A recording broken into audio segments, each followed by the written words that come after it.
avoir associé un label européen. C'est-à-dire, label européen, ça veut dire quoi? Ça veut dire un minimum, un seuil minimum est investi dans l'économie européenne et cette épargne-là, finalement, quand je l'investis dans tel ou tel support, ne sert pas à aller financer l'innovation, la transition Bien sûr. ailleurs dans le monde.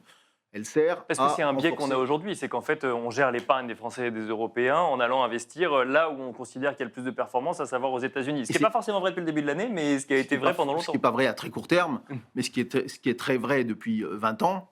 Et il est bien normal qu'on ne contraigne pas tel ou tel épargnant à investir sur une zone qui est moins performante qu'eux. Donc s'il souhaite investir aux États-Unis, il n'y a aucun problème avec ça, c'est bien normal. En revanche, ce qui est anormal, c'est de bénéficier d'avantages fiscaux pour investir et financer l'innovation ailleurs. Ça, c'est D'accord. pas acceptable. Je pense qu'en tant que citoyen européen, citoyen français, c'est pas normal. Donc, associer finalement un label européen à sans doute un incentive fiscal, au moins au départ, pour amorcer la pompe, paraît quelque chose qui est assez logique.